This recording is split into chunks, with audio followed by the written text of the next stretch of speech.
So இன்று கிரகணம்.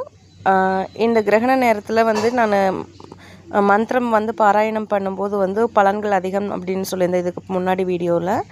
So அப்படி பார்க்கும்போது பார்த்திங்கன்னா, நான் சொல்லக்கூடிய அபிராமி அந்தாதி பாடலை வந்து இந்த கிரகண நேரத்தில் சாண்டிங் பண்ணும்போது கண்டிப்பாக வந்து பலன் அப்படிங்கிறது உண்டு. அது எதற்கான பலன் அப்படின்னா, பிரிந்தவர்கள் ஒன்று சேர்வார்கள் அப்படிங்கிறதுக்கான பலன்.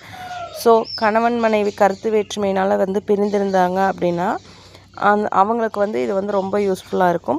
ஸோ அவங்க வந்து இந்த பாடலை வந்து அந்த கிரகண நேரத்தில் எத்தனை முறை சாண்டிங் பண்ண முடியுமோ அத்தனை முறை சாண்டிங் பண்ணிட்டு வரும்போது கண்டிப்பாக அந்த அபிராமி அன்னையோட அருளால் கண்டிப்பாக ஒன்று சேரக்கூடிய வாய்ப்பு அப்படிங்கிறது உருவாக்கி கொடுக்கும்.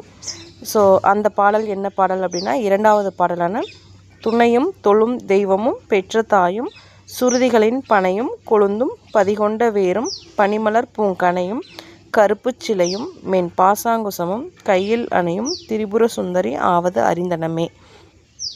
ஸோ இந்த பாடலை வந்து நீங்கள் தினமும் பாராயணம் பண்ணலாம். இந்த கிரகண நேரத்தில் வந்து அதிகப்படியாக பாராயணம் பண்ணும்போது நிச்சயம் இதற்கான பலன் அப்படிங்கிறது உங்களுக்கு கிடைக்கும். ஸோ இந்த வீடியோ பார்க்குறவங்க லைக் அண்ட் சப்ஸ்கிரைப் பண்ணிக்கோங்க.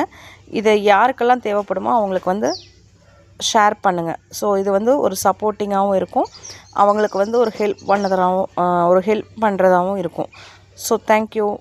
யூஸ் பண்ணிக்கோங்க.